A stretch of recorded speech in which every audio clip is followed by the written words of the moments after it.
제가 오늘 말씀드릴 내용은 요새 관심이 많으시죠. 이제 비만 약물, 기사에 너무 많이 나와서 약물 이름을 안 들어보신 분은 없을 텐데요. 이제 새로 나온 비만을 치료하는 약물들에 대해서 조금 말씀을 드려보도록 하겠습니다.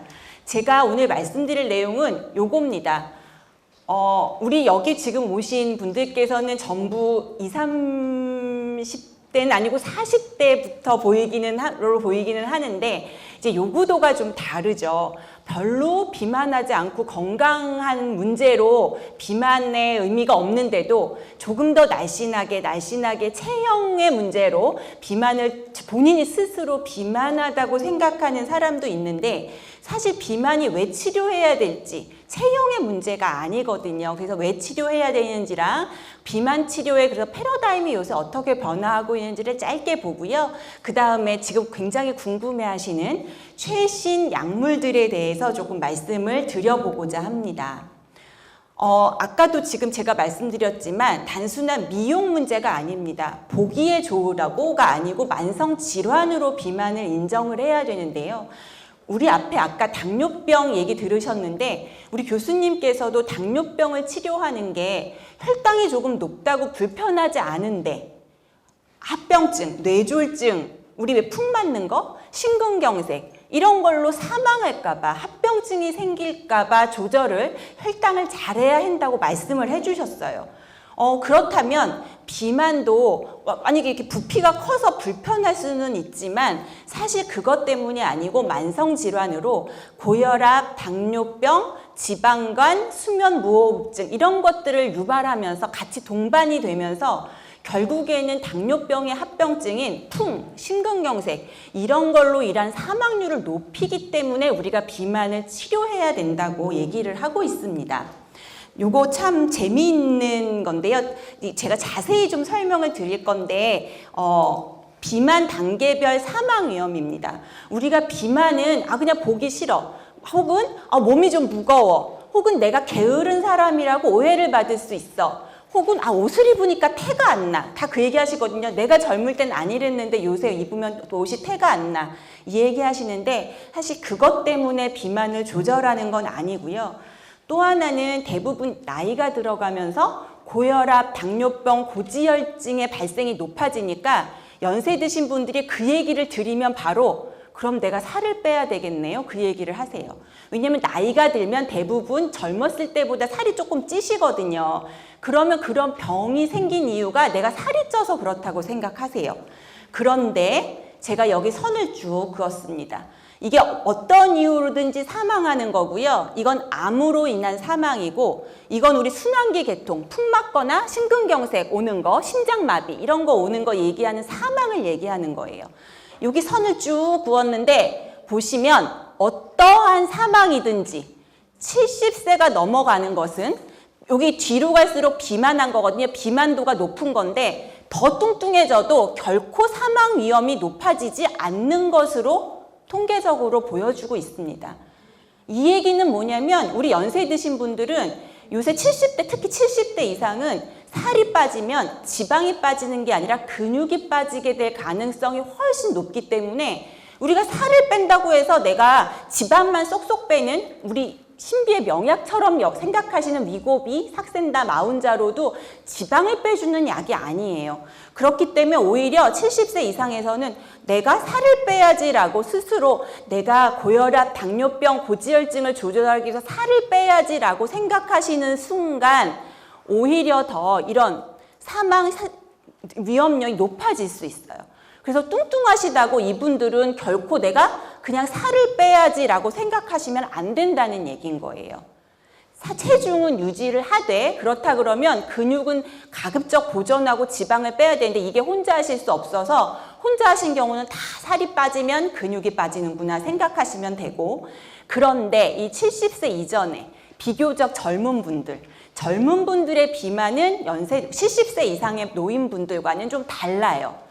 그런데 젊은 사람들은 오히려 나는 지금 불편한 게 없어. 그러면서 비만하신 분들 살을 빼야 되는 분은 안 빼시고 체형의 목적으로 하나도 의학적으로는 안 뚱뚱한데 보기 싫어 그래서 빼려고 노력하시는 분들이 굉장히 많은 게 문제인데요. 대표적으로 우리 순환기 계통, 푹 맞고 심근경색 오는 거, 요새 젊은 사람들 40대 급사, 갑자기 이런 거 굉장히 기사에 나는 거 많아요. 여기 보면 비만의 단계가 1단계, 2단계, 3단계라서 단계가 높아지면 비만도가 더 심해지는 건데요. 우리 가만히 보시면 여기 OB라고 쓰여 있는 비만의 1단계는 정상의 체중을 가진 사람들보다 결코 이런 순환기 계통 사망이 늘어나지 않아요. 지금 보시면 늘어나지 않는 경우가 많은데 특히 연세 드신 분들은, 그런데 나이가 젊으면 젊을수록 이렇게 비만하면 사망률이 올라가다가 아주 우리가 보통 고도비만이라고 얘기하는 군에서는 사망률이 20대에서는 5배가 높아지고 30대에서는 7배가 높아져요.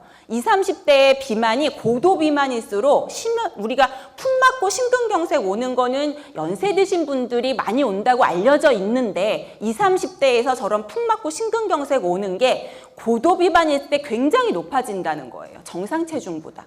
오히려 나이가 들면 들수록 그 사망 확률이 높지만 숫자는 비율은 적어지고 있어요.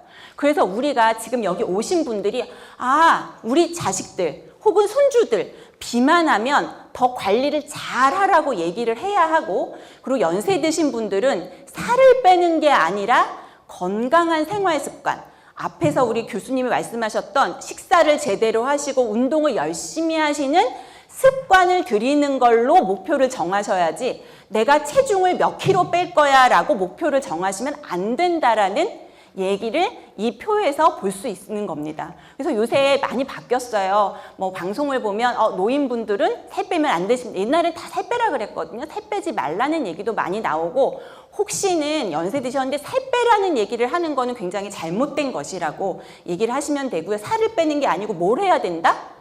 건강한 생활 습관, 식사를 제대로 하시고, 아까 단백질 많이 드시라고 얘기 드렸어요. 건강하게 식사하시고 운동을 열심히 하는 거에 목표를 두시면 되고요. 왜 우리 혹시 자제분들이나 손주분들 있으실 거예요. 내가 식사 지금 습관도 엉망이고 운동도 하나도 안 했는데, 예를 들면 우리 수학 점수가 10점 맞고 있는데 하루아침에 100점을 맞을 수 있겠어요? 못 맞잖아요. 10점이 20점 되고 20점이 30점 되고 30점이 40점 돼야 어느 중 100점이 되는 거라서 하나도 안 하셨던 분들은 시작하시는 것을 목표로 하시면 될 것 같습니다.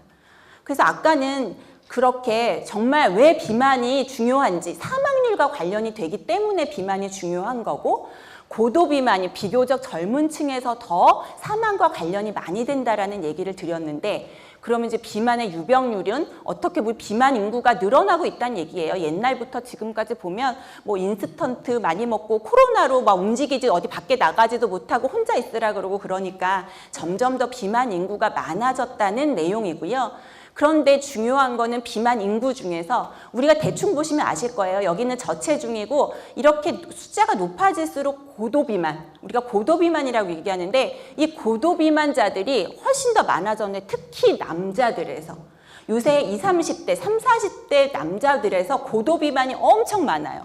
남자분들은 일반적으로 키가 크기 때문에 일반적으로 그냥 건장해 보여도 고도비만이 되는 경우가 되게 많고요. 여자들은 키도 작고 본인들은 마음에 들지 않지만 계산을 해보면 여기는 과체중이거나 심한 비만이 아닌데 우리 약을 써야 되는 비만이 되지 않는데 하는 경우가 굉장히 많아요. 그래서 의학적으로 우리가 꼭 문제시가 되는 건 일단 여기 체질량 지수 30, 체질량 지수 30이라는 얘기를 제가 드렸는데, 뒤에서 이 체질량 지수는 어떻게 계산하는 건지 말씀을 드릴 건데, 이 30이 넘어가면 일단은 고도비만이라고 생각을 하시는 경우가 많고요. 이렇게 이 고도비만, 2단계하고 3단계가 당연히 더 고도비만일 텐데 2013년에 비해서 2022년에 이렇게 고도비만 환자가 굉장히 많이 늘고 있다는 걸 말씀드렸습니다. 그러면 이제 비만이 있으면 같이 동반되는 합병증, 우리가 알고 있는 모든 병이 다 들어간다고 보시면 돼요. 여기 아까 당뇨병도 굉장히 많이 비만 환자한테 동반되고요. 우리 당연히 비만하면 우울증과 동반. 원인이 뭔지 몰라요. 비만하기 때문에 우울한지 우울하기 때문에, 왜 우울하면 운동도 하기 싫고 건강하게 먹기도 싫고 매사가 귀찮기 때문에 뭐가 닭이 먼저인지 달걀이 먼저인지는 모르지만 어쨌든 비만한 사람들에서 이런 병들이 같이 동반이 많이 되더라 라는 거라서 뭐라도 하나 조절을 해주면 다른 병도 같이 좋아지는 경우들이 많습니다. 그러면 우리 여태까지 이렇게 비만한데 비만이 문제가 많아 합병증도 생길 수 있고 젊지만 풍도 오고 심근경색도 올 수 있어 이런 얘기를 했는데 그럼 조절하려면 어떻게 해야 되냐. 여태까지 굉장히 많은 분들이 노력을 하셨지만 성과가 좋지 않은 경우들이 많아서 쉽게 비만이 조절되면 저렇게 많은 비만 클리닉이 강남에서 성업할 리도 없고 건강기능식품으로 정말 온만 광고를 해대면서 비만약을 파는 그런 광고들이 없을 거예요. 근데 쉽지 않기 때문에 이제 이런 것들이 성행하는 건데 그 이유가 식이하고 운동하는 것만으로 한계가 있는 경우가 많기 때문입니다. 왜냐하면 처음에 누구도 어떤 사람도 처음에 살을 빼면 한 2, 3일은 식사량 줄여 먹는 것도 잘하고요. 예전에 작심 3일이라고 했잖아요. 그래서 3일은 내가 오늘부터 운동을 해야지 그러면 3일은 운동을 잘 하실 수도 있어요. 그렇지만 그거가 지나가기 더 유지하는 게 굉장히 어렵고 혹은 성공하셨다라도 내가 한 달 정도 열심히 노력해서 체중을 조금 줄였다고 하면 체중이 줄면 몸은 에너지 절약 모드로 전환을 합니다. 이게 모든 세포들도 살아야 되기 때문에 얘가 영양분을 적게 먹고 있네. 어느 순간에 굶어서 내가 죽으면 안 되니까 절약 모드로 전환해서 대사량이 줄고 지방 저장량을 늘리게 됩니다. 그렇기 때문에 우리 왜 상품 백화점 무너졌을 때 그 안에 굉장히 오래 아무것도 안 먹고 또 오래 살 수 있는 게 이런 모드가 돌아가요. 체중이 줄면 들어오는 음식 열량분이 적으면 그렇게 되면 기초대사량이 줄어들고요. 기초대사량은 우리가 아무것도 안 하고 누워서 숨만 쉬어도 소모되는 에너지인데 우리가 자꾸 체중이 줄고 몸이 줄기 때문에 이런 기초대사량이 줄어서 이전처럼 먹으면 체중이 확 올라가고요. 또 이거 들어보신 적 있는지 모르겠어요. 식사성 발열 효과. 우리 밥 먹고 나면 막 땀나죠. 뜨거운 거 먹어서 땀나기도 하지만 뜨거운 거 아닌 거 먹을 때도 땀날 수 있어요. 왜냐하면 우리 탄수화물, 단백질, 지방은 우리 몸에서 소화가 되는 동안 우리 몸에 에너지를 써요. 특히 단백질을 먹으면 소비하는 에너지가 훨씬 많아요. 지방은 그 소화할 때 에너지 별로 안 써요. 그렇기 때문에 우리가 식사량을 먹는 음식이 줄으면 이 식사로 인해서 내는 에너지를 내는 것 자체도 줄어버려서 기초대사량도 줄고 먹어서 내는 에너지도 줄고 그리고 연구에 따르면 이렇게 체중을 줄이고 식사도 적게 하고 있는 이런 분들은 무의식적으로 기운이 없어지거든요. 활동을 자꾸 줄이는 걸로 되어 있어요. 그러니까 내가 뭐 헬스클럽 가서 일주일에 2번 운동해야지 해서 이렇게 그건 실천할 수 있을지 몰라도 그거 이외에 무의식적으로 내가 왔다 갔다 하거나 이런 생태 활동은 줄어든다고 저절로 일부러 줄이는 게 아니고 보고가 많아요. 그래서 이렇게 우리가 기초대사량, 밥 먹어서 나는 에너지, 움직여서 내는 에너지들이 주는 경향도 많아서 살을 빼려고 하는 경우에 내가 이렇게 체중이 준다고 다 빠진 체중을 계속 유지하는 게 굉장히 어려울 수 있고요. 또 하나는 내가 운동을 열심히 해도 처음에 운동 하나도 안 하던 사람이 10분 운동하면 힘들지만 그거 한 일주일만 걷기 운동하면 그게 수월해질 수 있어요. 그러면 난 10분만 하도 예전에 힘들었는데 하고 계속 10분만 하면 에너지 소모가 그거에 적응돼 버려서 똑같은 강도로 운동을 하면 절대 에너지 소모가 확확 줄어요. 효율이 높아지기 때문에. 그래서 우리 왜 보디빌더들 보면 처음에 작은 강도의 근육 운동에 무게를 두고 하지만 높이잖아요. 높이는 게 그 운동의 효과를 보기 위해서는 계속 높여나가야 되는 거예요. 아까 수학 점수 10점에서 20점, 20점, 30점 올리듯이 그래야만 운동 효과가 계속 유지가 되기 때문에 모든 이런 것 때문에 초반에는 잘 빠지지만 이런 것들 때문에 계속 나는 잘한다고 생각해도 정체기가 오고 요요가 올 수밖에 없어서 굉장히 요것만으로는 한계가 있는 경우가 많다라는 얘기를 드리고요. 또 이렇게 체중이 빠지면 우리가 생존을 해야 되기 때문에 뇌는 위험 신호로 체중을 자꾸 빠지는 걸 위험 신호로 인식해서 지방과 위에서 이런 호르몬들을 분비해서 식욕을 높이게 만듭니다. 자꾸 더 먹어라 라고 사인을 줘요. 그럼 더 먹는데 건강한 음식을 더 먹으면 얼마나 좋겠어요. 단백질 이런 걸 더 먹게 되면 얼마나 좋을까 보는데 대부분 이런 경우에는 단짠, 달고 짜고 칼로리 폭탄이 되는 이런 음식들로 보상을 받게 되기 때문에 굉장히 요요가 쉽게 올 수 있어요. 그리고 또 하나, 요새 내가 건강한 생활 습관으로 바꾸려고 술도 끊고 담배도 끊고 운동도 열심히 하고 혼자 그렇게 하셔도 모임에 나가거나 그러면 나 요새 담배 끊기로 했어. 그러면 너 혼자 오래 살으려고 하면서 같이 피우지 옆에서 막 권해요. 이래서 사회활동 하시기 때문에 쉽지 않아서 그래서 우리가 술이나 담배를 끊으려고 할 때 이 얘기 드리거든요. 다른 친구분들도 피거나 음주하시는 분 있으면 같이 해야지만 효과적이다. 마찬가지로 이게 혼자 하는 게 되게 어려워서 어디 가서도 등산 갔다 내려오셔갖고 너무 많이 드실 때 적게 드시려고 하면 너 혼자 오래 살으려고? 야 먹어 이렇게 되거든요. 그래서 이런 심리적 사회적 스트레스가 유발될 수 있어서 다 같이 같은 모임에 있는 분 아니면 다 같이 가족분들이 다 같이 하셔야 돼서 이렇게 식이 운동만으로 한계가 있는 경우가 많아서 약물이 나오고 있는 거고요. 그래서 지금은 비만 치료의 패러다임이 이렇게 변하고 있어요. 이전에 술, 담배 네가 의지대가 문제라서 술을 못 끊는다고 얘기했어요. 근데 요새 의사들은 술, 담배 못 끊는 거 의지의 문제라고 얘기하지 않아요. 조금 소량씩 하시는 분은 의지의 문제일 수 있지만 많이 하시는 분은 중독의 영역으로 들어간 거거든요. 그래서 술도 끊는 약, 담배도 끊는 약이 도와드리는 거예요. 하다못해 담배는 나라에서 비싼 약 무료로 드리면서 끊게 도와드리잖아요. 그래서 의지의 문제라고 다 비만을 게으르고 뭐 이런 걸로 치부해버리면 조절이 안 돼요. 그리고 앞에 얘기 드렸던 것처럼 호르몬과 대사의 문제로 넘어갔기 때문에 이제 고도비만한 환자들은 이런 네 의지의 문제야 라고 얘기하시면 조절이 안 될 가능성이 높다. 그래서 우리의 치료의 목표는 체중을 단순히 빼는 게 아니라 합병증이 안 생기게 대사를 개선하고 빠진 체중을 유지하는 게 목표입니다. 이게 강의는 이렇게 말씀을 드려도 사실 이전까지는 의사가 도와드릴 수 있는 부분이 많지 않았어요. 제가 지금 이렇게 말씀을 드리지만 이거 몰라서 못하시는 분 없고요. 다들 잔소리처럼 생각하세요. 그런데 이제 우리 뒤에 얘기 드릴 몇 가지 약물, 주사제가 나온 이전과 이후로 의사가 도와드릴 수 있는 부분이 조금 더 생겼어요. 약물로. 그렇지만 이것도 한계가 되게 많아서 그 얘기를 드릴 거고요. 이제 최신에 나온 요거 두 가지. 요 약물의 기전에 요게 우리가 위고비라고 알려진 거고 요게 마운자로라고 알려진 건데요.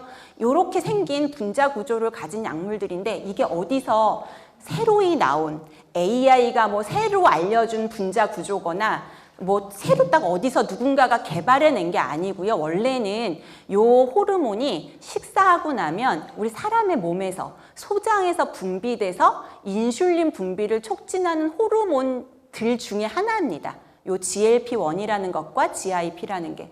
그래서 우리 왜 아까 당뇨병 혈당이 높으면 혈당을 떨궈주게 췌장에서 인슐린이 나오는 그런 분비를 촉진한 호르몬인데 이거 나오는 거 옛날부터 우리 알고 있었어요. 그런데 문제가 뭐였냐면 이렇게 몸에서 나오는 호르몬이 요거는 몸 안에서 1분이면 없어져요. 작용이 길게 가지 않아요. 얘는 쉽게 생각하면 5분 정도밖에 효과가 가지 않아요. 몸 안에서. 그래서 잠깐밖에 없어져서 이런 효과가 길게 가게 하기 위해서 여기 색깔이 바뀐 데가 사람하고 똑같은 구조에서 몇 가지를 분자에서 구조를 바꿔줬고요. 이렇게 길게 길게 다른 분자 구조를 붙여줬어요. 여기도 다 색깔이 다른 거 바꿔주고 붙여줘서 몸 안에서 오래 유지되게 1분, 5분이면 사라졌던 것들을 뭐 하다못해 3, 4일, 일주일 이렇게 갈 수 있게 길게 만들어줘서 작용을 오래 하도록 만들어준 겁니다. 그래서 새로운 약들은 개발되는 게 저기 바뀌는 분자들을 계속 다른 걸로 바꿔주고 옆에 이만큼 길게 붙었던 기들을 어떤 게 조금 더 효과적일까 계속 바꿔가면서 연구들이 되고 있는 거고요. 그래서 이렇게 GLP-1이라는 것과 GIP라는 이런 우리 몸 안에서 나오는 호르몬과 유사한 것들이 작용을 하게 되는데 그래서 이런 장기들에서 보통 작용을 해요.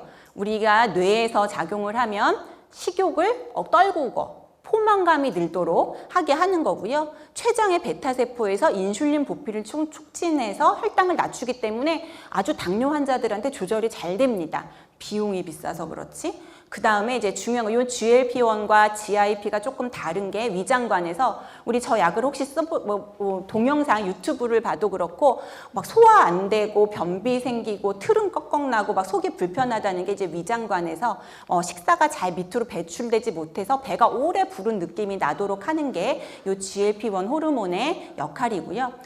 이 부분이 가장 잘못 알려진 겁니다. 우리 마운자로에만 GIP가 포함이 현재는 되어 있는데요. 마운자로를 지방을 분해하는 효과가 있다고 얘기하는 경우들이 있어요. 근데 그거 이해하기 쉬우라고 표현을 한 걸 수 있는데 절대 지방을 분해시키는 주사가 아닌 약제가 아닙니다. 지방세포로 이런 혈당이나 이런 저장을 촉진해서 대사를 개선할 수 있어서 명확하게는 지방 대사를 이렇게 지방을 재분배하고 재분포하게 만드는 거지 절대 이 마운자로가 지방 자체를 없애주는 약이 아니에요. 그래서 어떤 환자는 위고비 마운자로 왔는데 저는 마운자로 맞을래요. 마운자로가 지방을 없애주고 위고비는 그렇지 않다고 그래서 얘기하시는데 절대 맞는 얘기가 아니다. 위고비나 마운자로나 다 지방세포를 직접적으로 녹여주거나 분해하거나 없애주는 거는 하나도 없다라고 생각하시면 되고요.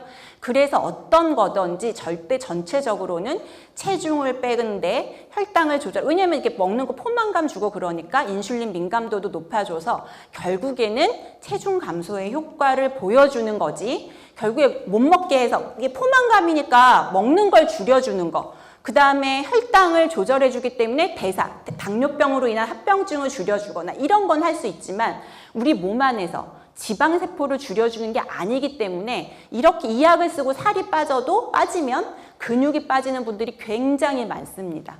그래서 꼭 잘 드시고 운동을 병행하셔야 된다는 얘기를 굉장히 많이 드립니다.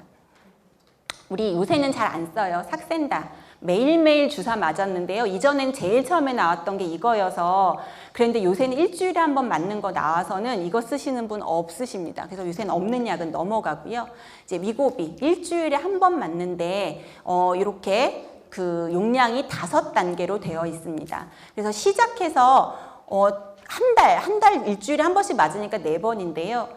우리 언론이나 기사에서 너무너무 효과들을 얘기를 많이 하니까 눈높이가 높으세요. 그래서 한 달 맞고 오셔가지고 저는 왜 효과가 없어요? 아무런 내 몸에 변화가 없는데요? 부작용도 없고 이 얘기 하세요. 만약에 이걸 한 달 맞고 효과가 있으면 용량이 이렇게 높아지게 만들어지지를 않았을 거예요. 그래서 이거는 단순히 적응하라고 이렇게 만들어진 거고 이게 유지 용량을 써서까지 가서 굉장히 오래 유지를 해야지 가급적 살을 빠질 수 있는데 부작용이 너무 세서 용량을 못 올리는 경우를 제외하고는 효과를 제대로 보기 위해선 높여주는 게 맞고요. 예전에 처음에 이 약을 우리나라에서 쓰기 전에 그 생각도 많은 사람들이 있어요. 야, 이거는 서구인 기준이야. 서구인 기준이니까 동양인은 조금 더 적은 용량을 맞아도 효과가 좋을 거야 라고 생각을 했어요. 그래서 임상 연구로 아시아인에서는 여기 최대 용량을 4단계까지만 해가지고 임상 연구를 했더니 똑같아요. 아시아인에서도 효과를 제대로 보기 위해서는 최대 용량으로 올려서 유지를 오래 해야만 효과가 있는 건데 여기서는 부작용이 없는 경우에요. 부작용이 있는 경우에는 내가 3단계에서 더 이상 못 올려요. 그러면 못 올라갈 수 있어요. 그렇지만 그렇게 어쨌든 최대 효과는 그렇다는 거고요. 그다음에 이제 마운자로라는 거 이렇게 두 가지 작용을 같이 하는 건데 일주일에 한 번씩 주사하는 거 맞고요. 이건 6단계까지 있어요. 마찬가지로 지금 현재 국내에서는 2단계까지만 들어와 있어서 이제 3단계가 막 시작할 거고요. 마찬가지예요. 얘도 시작 용량은 여기서 시작하지만 적응이 되면 계속 올리는 거고 내가 부작용 때문에 적응을 못하거나 또는 이런 경우도 있어요. 환자분이 난 만족도 하고 부작용도 없고 살이 빠지는 것도 만족해요. 근데 저는 근육량만 빠지는 분은 더 안 올라가게 해요. 그 단계에서. 그래서 근육량을 열심히 체중은 덜 빠지더라도 근육량을 늘려갖고 오시면 높여드릴 수는 있는데 그렇지 않으면 안 올라간다고 얘기를 드리고 그렇게 하고 있어요.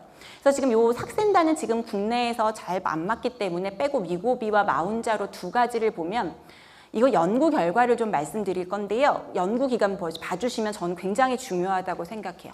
1년이 52주죠. 연구 기간이 68주, 72주예요. 비용이 비싸기 때문에 내가 한두 달만 해보고 말아야지. 혹은 나는 한 3개월만 해서 효과가 그렇게 좋다니까 3개월만 해보고 끊을 거야 라고 생각하신 분은 저는 외래에서 처방드리지 않아요.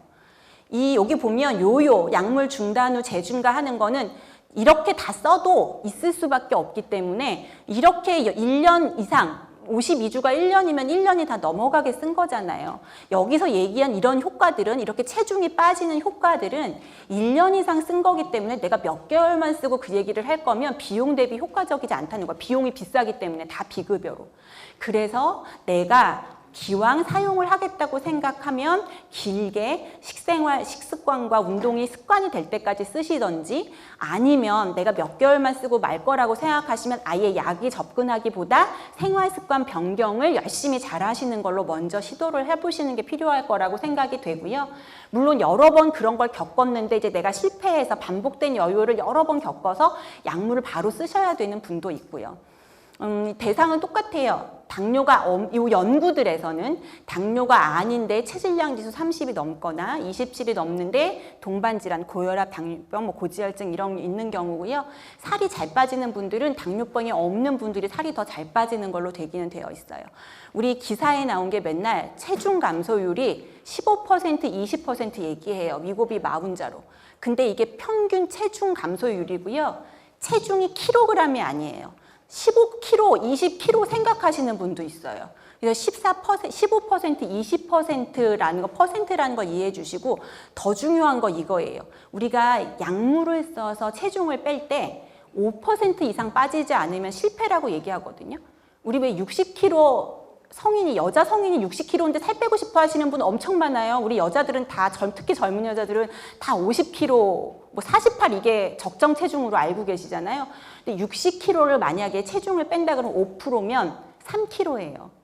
되게 조금이잖아요. 이 3kg 이상, 5% 이상 빠지면 성공인 건데 이렇게 우리가 효과가 좋다고 알려진 위고비나 마운자로를 맞아도 효과가 좋다고도 알려지고 비용도 비싼 그거를 1년 내내 맞아도 5% 이상 빠지지 않는 분들이 10명이면 한두 명, 2명은 된다는 얘기예요. 이거 아니고 이것만 맞으면 다 될 것처럼 생각하세요. 그래서 저는 외래 오면 이 얘기부터 하세요. 1년 내내 써도 5% 실패하는 게 10명 중에 2명은 된다. 1명에서 2명은 된다라고 얘기를 드리고요. 다들 요것만 얘기해요. 15% 이상 감량한 게 50% 거의 60%이기 때문에 나는 다 모조리 여기에 해당될 거라고 생각하시지만 그렇지 않고요. 그런데 체중은 빠지지 않더라도 혈당이 조절이 되거나 심혈관계 질환의 위험률은 굉장히 떨어지는 것으로 되어 있어서 이게 우리 왜 푹 맞거나 심근경색 맞거나 이런 거는 도움에 좋은 영향이 있는 것으로 알려져는 있고요. 우리 마운자로라는 약은 우리 지금도 당뇨병 치료제로 살 빼는 약 아니고 당뇨병 치료제로 일주일에 한 번씩 맞는 주사를 맞는 분이 계실 수도 있어요. 이제 그 당뇨병 주사제만큼 이런 심혈관 계통의 질환을 개선할 수 있다고도 얘기를 하고 있습니다. 그러면 요요를 얘기를 계속 드렸어요. 지금 요요가 되게 중요한데요. 우리 아까 위고비는 5단계까지로 올라간다고 얘기를 드렸어요. 그래서 5단계가 한 달에 한 번씩이기 때문에 5단계까지 위고비를 쫙 써서 용량을 높였더니 체중이 한 12% 정도 감소가 됐어요. 그러면 6개월 썼는데 12% 감소가 되면 상당히 만족하시는 분들 많거든요. 그러면 여기서 이게 연구를 한 건데 요 단계, 요 상황에서 딱 반을 나눴어요. 진짜 약을 쓰는지 가짜 약을 쓰는지 모르게 나눴더니 진짜 약을 계속 쓴 사람은 여기에서부터 7.9%, 약 8%가 더 빠졌고요. 1년을 썼을 때 5개월 시점에서 연장을 해서 여기에서 연구를 했기 때문에 반은 가짜 약을 썼어요. 환자는 내가 계속 진짜 약을 맞고 있다고 생각을 하는 거죠. 그 환자들은 어떻게 됐냐면 여기서 다시 원래 체중으로 올라갔어요. 1년 시점이 됐을 때 우리가 아까 제가 5%가 빠지지 않으면 비만 치료 실패라고 얘기를 드렸잖아요. 결국에는 체중이 다시 올라가서 거의 5% 근처로 왔어요. 거의 실패라고 봐야 될 가능성이 높고 더더군다나 여기서 연구를 종료해서 그렇지 이걸 계속 연장한다 그러면 더 증가될 가능성이 높다는 거예요. 위고비는 아까 보니까 마운자로보다 평균 감량 효과가 좀 떨어진다 그랬어. 마운자로는 다를 거야 라고 생각하실 수 있어요. 마운자로도 볼까요? 마운자로의 그래프도 6단계까지 올라가기 때문에 똑같이 한 달마다 올려서 6개월을 갖고 그 뒤에 똑같이 나눴더니 똑같습니다. 그래프의 이 방향이 계속 쓰는 구는 더 떨어져서 유지가 됐는데 여기서 가짜 약으로 바꾼 구는 다시 올라가는. 그래서 지금 위고비나 마운자로가 약을 쓰고 나서도 계속 비만을 치료해주는 완치제가 아니라 쓰는 동안에 식욕을 줄여주는 약이라고 생각을 하고, 이거를 쓰는 동안에 우리가 해야 하는 일은 생활습관, 운동, 식이요법을 내 것으로 만드는 거라고 생각을 해야 돼요. 그래서 1년을 썼는데 쓰는 동안 우리 왜 3살 버릇 80까지 간다고 했는데 내가 30년 동안 비만한 생활을 살아왔던 사람이 6개월 쓴다고 그 습관이 없어지면 이 세상에 비만하지 않을 사람이 없는 거죠. 그래서 비만을 치료하는 의사들은 가급적 이거를 사용하는 게 길면 길수록 그 사람이 습관이 될 때까지 약에 의한 효과로 이게 식욕 억제만 시키는 게 아니라 그 생활 습관이 형성이 되어야 이 약을 끊어도 당연히 이 비만, 이 체중이 빠진 게 유지될 수 있다고 생각하기 때문에 가급적이면 길게 사용하시기를 권하는 것인데, 이게 문제가 비용이 비싸기 때문에 환자마다 개별적으로 어떤 환자는 주사제를 사용하고 나서 비용적인 문제로 아직 생활습관 형성이 덜 됐다고 생각하면 조금 비용이 더 저렴한 다른 약으로 넘어가기도 하고요. 뭐 여러 가지 방법을 동원합니다. 자, 아까 체질량 지수 계속 얘기 드렸어요. 우리가 다 누구나 전체 적응증이 적절하게 위고비나 마운자로를 쓸 수는 없어요. 키하고 몸무게를 가지고 계산을 해야 돼요. 어떻게 하냐면 예를 들면 이거는 대부분의 남자분들의 경우고요. 이거는 여자분들의 예시입니다. 남자가 170cm고 체중이 90kg면 그렇게 이상해 보이지 않아요. 겉으로 봤을 때. 한 40, 50대, 뭐, 이렇게 60대 이렇게 되시는 분들은 그냥 좋아, 배는 좀 나왔지만, 뭐, 이래, 그럼 요 정도인데요. 그래서 요렇게 계산을 하면 몸무게를 신장에, 우리 170 보통 이렇게 얘기하지만 얘를 미터로 바꿔줘야 되기 때문에 1.7를 여기 제곱한 걸로 나누어주면 90 나누기 1.7 나누기 1.7이에요. 그리고 혹시 어르신들은 내가 예전에 알던 키를 넣으시면 안 돼요. 왜냐하면 나이 들면 키 줄잖아요. 그래서 키 꼭 재셔서. 그리고 우리 왜 신체 검진하면 이렇게 키 막 이렇게 좀 늘리기도 해요. 그래서 여기 키가 큰 걸로 들어가면 비만도가 떨어져서 아주 잘 정확히 측정해서 하셔야 돼서 이렇게 170cm에 90kg을 가진 사람은 31, 체질량 지수 31이 나와요. 이러면 사실은 고혈압, 고지혈, 당뇨병 없어도 내가 위고비나 마운자로를 사용할 수 있는 적응증은 되시는 거고요. 이건 대부분 여자들의 키가 좀 작고 체중 60kg면 본인은 굉장히 불만이실 거예요. 나 비만해서 살 빼야 돼요 라고 오세요. 그런데 여기 똑같은 원리로 계산을 하면 60 나누기 1.58, 2.58 하면 24밖에 안 나와요. 체질량 지수. 여기는 아직 비만 환자 아니에요. 비만 전 단계. 그런데 다들 2단계에서 만족하지 못하고 지금 위고비, 마운자로를 막 사용하고 있기 때문에 우리가 막 부작용이나 이런 걸 막 얘기해서 사용하지 않도록 하려고 하는 거지, 사실은 적응증만 되시는 분들은 내가 요요도 몇 번 겪었고 뭐 이러면 사용하실 수 있어요. 이런 경우. 이거는 25, 27, 그러니까 고혈압, 고지혈증, 당뇨병이 있어도 27이 넘어야 적응증이 되고, 그런 병이 없으면 30이 넘어야 되기 때문에 우리 대부분 여자분들은, 내가 조금 체형이 마음에 안 드는 여자분들은 적응증 되기 굉장히 힘듭니다. 여자가 체질량 지수 30이 넘는다고 그러면 정말 딱 누가 봐도 비만 환자라고 생각이 될 정도가 돼야 30이 넘습니다. 그래서 이제 위고비 치료 대상, 우리나라에서 적용하고 있는 적응증을 볼 거예요. 여기 체중 관리를 위해서 하는데 칼로리 저감 식이요법, 신체활동 증대 보조제로 투여하게 되어 있습니다. 사실 이거 안 하고 위고비만 써도 포만감 주고 하기 때문에 체중이 빠질 수 있는데 근육이 빠지고 결국에 우리가 원하는 숨 막고 심근경색 예방하는 목표를 도달하기 어렵다. 오히려 노쇠를 촉진할 수도 있다는 얘기를 드리고요. 그래서 꼭 요거 같이 해야 되는데, 체질량 지수 30 이상인 경우, 아까 우리 막 계산했잖아요. 이거는 아무런 병이 없어도 괜찮은데 만약에 27이 넘고 27에서 30 사이는 이런 병들 중에 하나가 있으면 사용을 해봐도 된다. 이미 합병증이 있는 거기 때문에. 그리고 또 하나, 최근에 우리 이미 확증된 심혈관계 질환이 있는 경우에 우리 왜 아까 얘기했던 심근경색이 있어서 스텐트를 넣었다든지 내가 이미 뇌졸중을 맞아서 뇌경색, 뭐 뇌졸중 이런 거 있었던 적이 있다라는 경우면 체질량 지수가 27이 넘어도 될 수 있다. 약을 치료비를 쓸 수 있다. 그래서 확증된 심혈관계 질환이 이런 거거든요. 그래서 심근경색이 와 있던지 뇌졸중이 이미 있으면 이것도 쓸 수 있다. 이거 되게 중요한 게 이런 적응증이 비만은 아니지만 이런 적응증이 있는 경우에 혹시는 경우에 따라서 실비보험을 갖고 계신 분들은 비싼 약인데 실비 적용이 가지고 계신 것보다 다르기는 하지만 되는 분들이 있으세요. 그래서 내가 적응증이 있어서 건강을 위해서 합병증을 위해서 약을 쓰시는 경우는 고려를 해보실 만하고요. 우리나라는 아직 아니지만 외국에서는 미국의 FDA, 미국 식품의약처안전처에서는 위고비를 이제 지방간에 사용할 수 있는 걸로 허가를 했습니다. 그래서 아마 조만간 우리나라에서도 쓸 수 있지 않을까 싶기도 하고요. 그래서 사실 지방간은 체중이 빠지면 많이 조절이 될 수 있어서 이제 우리 검진 많이 하시는데 지방간 치료 어떻게 해야 되나요? 하고 오시거든요. 물론 술 많이 드시는 분은 술을 끊어야 되고 뭐 그렇지만 체중이 많이 나가시는 분은 체중을 줄이는 방법이 지방간을 없애는 가장 좋은 방법이고요. 그다음에 또 하나 좋은 사용할 수 있는 약 마운자로. 마운자로의 1번 적응증은 당뇨병입니다. 당뇨병에도 굉장히 앞에 위고비도 혈당이 잘 떨어지는데 지금 국내에서 사용할 수 있는 위고비는 이제 당뇨병에 적응증이 되어 있지 않아서 같은 성분의 약이 당뇨병에 사용할 수 있도록 다른 이름으로 이제 나오게 되어 있습니다.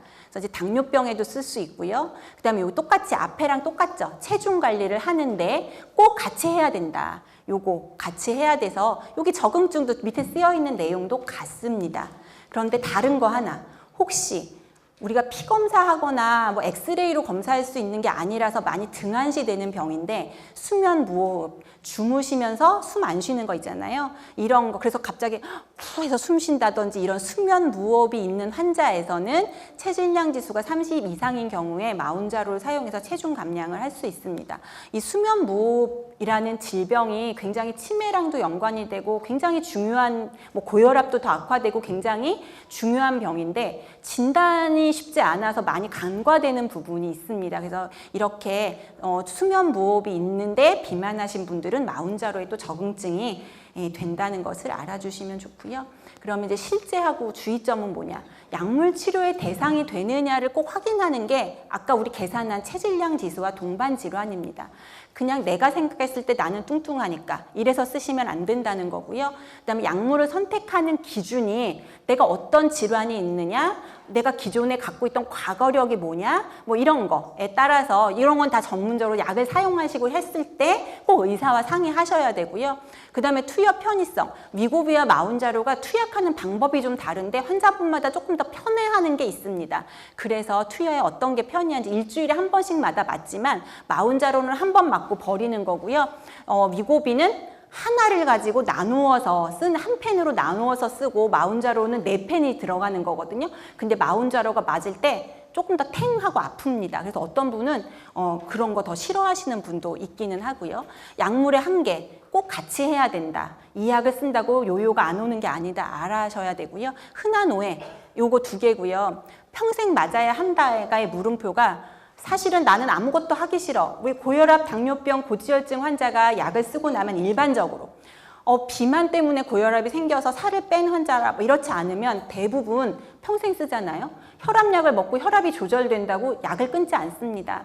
마찬가지로 내가 약에만 의존해서 비만을 조절하겠다고 하면 이 약을 못 끊는 게 맞아야 합니다. 근데 우리가 그러고 싶지 않잖아요. 그러면 생활습관 여기 한 거, 요거 맞는 동안에 바꾸는 걸 내 몸에 체득화를 시켜야 끊을 수 있다는 게 정답입니다.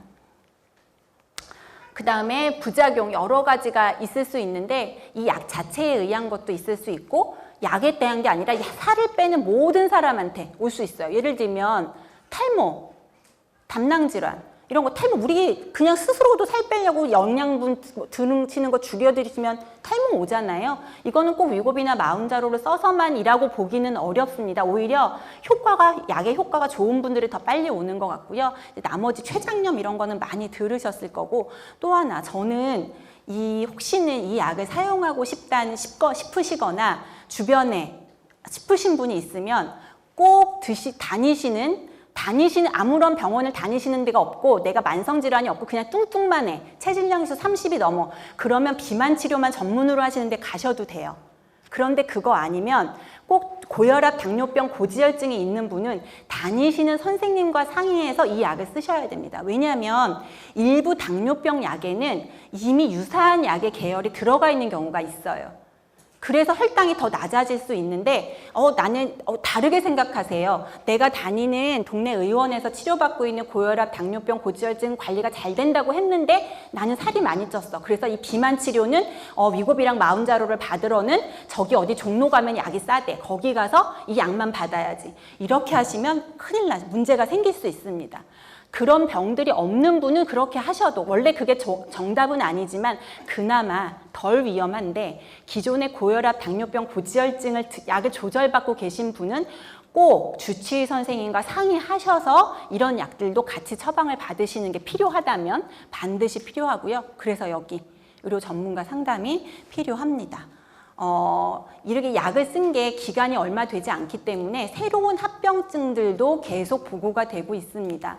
흔한 거는 우리가 왜 소화기계 장애가 있다는 거 너무너무 잘 알려져 있는데 그것 때문에 사람이 살고 죽지는 않아요. 사실 불편감 때문인데 새로 알려지는 것들이 이렇게 뇌 안에 뇌 시신경을 먹여 살리는 동맥들이 이유는 모르겠지만 좁아져서 시력에 문제가 생기는 시신경 병증이 생기더라라는 보고들이 최근에 되고 있어서 요새 저는 이거 쓰시는 분들 오실 때마다 시력은 괜찮으세요? 이거 물어보고 처음 했을 때 시력이 안 보이거나 시야에 문제가 생기면 바로 얘기해 주세요 하거든요.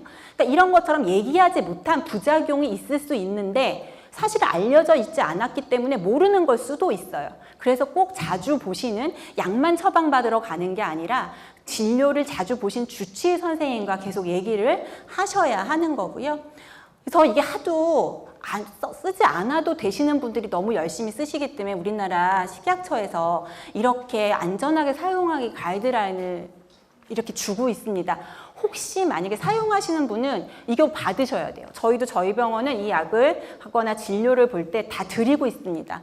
지금 앞에 제가 시간이 길지 않아서 뺀 것도 있고 반드시 제가 여기서 자세하게 뭐 이런 적응증은 이렇고 이러이러한 이상 반응이 있습니다라 얘기를 드리는 것보다 진짜 처방을 받으시려면 시간을 내서 전문가하고 상의를 하셔야 되기 때문에 뭐 여기 보면 어떤 약인지 누가 사용하는지 어떻게 증량하는지 이런 얘기들이 구체적으로 쓰여 있기는 합니다. 그래서 꼭 보시면 좋겠고요. 제가 마지막으로 이제 우리나라에서 국내에서도 비만학회에서 가이드라인을 제시하고 있지만 가장 최근의 데이터까지 올해 1월에 나온 데이터까지 다 종합해서 유럽의 비만학회에서 비만 약물을 어떻게 치료하면 좋은지 가이드라인을 제시하고 있어서 좀 소개를 드리려고 합니다. 내가 적응증이 돼서 나는 비만을 약물로 조절해보고 싶어라고 결정을 하셨어요. 이제 이거는 결정을 하시게 되면 아까 얘기 드렸듯이 합병증이 없다. 고혈압, 당뇨병, 고지혈증, 수면무호흡증, 심내혈관 질환 아무것도 없다. 그러면 요 위에 두 개가 주사제거든요. 마운자로 위고비인데 이 두 가지 이외에 현재까지 나와 있는 알약으로 된 비교적 이거보다 저렴한 어떤 거를 써도 된다. 그런데 효과는 위에 있는 순이어서 마운자로, 위고비, 큐시미아 이런 것들의 순서지만 개인적으로 다 달라요. 비용의 문제가 될 수도 있고 각각의 약의 적응증의 부작용이 다르기 때문에 의사 선생님하고 상의하셔도 되지만 합병증이 없을 때는 어떤 거를 사용해도 상관은 없다라고 얘기를 하고 있어요. 그런데 이제 합병증이 있는 사람으로 넘어가면 아까 제가 말씀드린 거랑 같아요. 합병증이 있는 단계에서는 일단은 과도하게 지방이 축적돼서 그냥 몸무게가 많이 나가니까 무릎이 아픈 거죠. 이게 무게가 많은 걸 지고 다녀야 되니까. 혹은 그리고 비만해서 지방이 많이 있으면 이쪽 부분에 지방이 많이 침착이 돼서 수면 무호흡증이 오면 이 경우에는 마운자로나 위고비에 사용을 하는 것이 훨씬 더 좋겠다. 지금 나온 주사제. 그리고 그 다음에 우리 내분비 면역 이상 반응, 우리가 얘기할 수 있는 합병증, 당뇨병 전 단계거나 당뇨병이거나 심혈관계 질환이 있거나 신부전이 있거나 지방간질환, 지방간이라고 얘기하는 게 있거나 그러면 전부 위에 보면 위고비 마운자로가 먼저 있고요. 앞에 비만의 합병증이 없었던 환자들한테 쓸 수 있는 알약이 거의 들어가지 않습니다. 그래서 내가 이런 심혈관계 질환을 예방하고 비만에 의한 합병증이 있어서 비만 치료제를 결정하고자 할 때는 꼭 주치의 선생님하고 상의하셔서 근거가 조금 더 명확한 약들을 사용하는 게 필요하다고 생각이 됩니다. 그래서 우리가 이렇게 보면 비만 치료약을 내가 사용한다고 결정하는 것도 아까 체질량 지수, 키하고 몸무게로 따진 거, 그다음 내가 어떤 기준의 합병증을 가지고 있냐를 보셔서 그런 거 하나도 없으면 이제 개별적으로 알약을 살을 빼는 데는 도움이 된다는 거지만 합병증이 있는 상태에서는 보시면 다른 건강의 효과를 위해서 지금 새로 나온 약들이 먼저 권해지고 있다라고 아시면 좋겠습니다. 마지막으로 정리합니다. 비만은 질병이라고 생각하셔야 되고요. 그래서 비만한 사람들을 봤을 때 그냥 게을러서 의지박약이야 라고 생각하시면 안 됩니다. 우리가 사실 암이 걸렸을 때도 우리가 살아온 생활습관하고 많이 관련이 되잖아요. 그렇지만 암 환자한테 암이 걸린 건 네가 잘못 살아서 그래. 사실 폐암 환자더라도 폐암이 걸리고 나서 담배 펴서 너는 폐암 걸려서 이렇게 얘기 못합니다. 어떻게 되든지 이제 폐암 치료를 잘하자고 얘기를 하지 원인을 찾는 게 문제가 아니기 때문에 비만한 환자한테도 네가 게을러서 너의 문제가 있어서 비만이 됐어 라고 낙인을 찍거나 비난하는 게 아니라 비만 상태를 호전해서 건강을 개선하도록 해주는 게 필요한 일입니다. 그래서 비만병의 기본적인 치료 방법은 식사, 운동, 행동 치료이고 약물은 부가적으로 전문증이 될 때 꼭 사용해야 된다. 그래서 비만 치료의 지름길이 아니라 도움이 되는 거다라는 얘기고요. 그리고 약물 치료를 결정했다면 대규모 임상연구 기반으로 승인된 약, 앞에 보여드렸던 것처럼 그걸 기반으로 우리나라의 건강기능식품으로 훨씬 더 지금 처방되는 것보다 훨씬 비용이 많은 국가적으로 비용이 소모가 됩니다. 그거 다 사실은 근거가 거의 없다고 보시면 됩니다. 그리고 가급적 권장되는 치료 기간을 유지하는 게 요거 유지해도 요요 올 가능성이 많기 때문에 유지하는 게 좋고요. 반드시 비만 합병증의 예방 치료가 병행돼야 되기 때문에 의료진과 함께 하시는 것이 필요하다는 것으로 마무리하겠습니다. 이상입니다.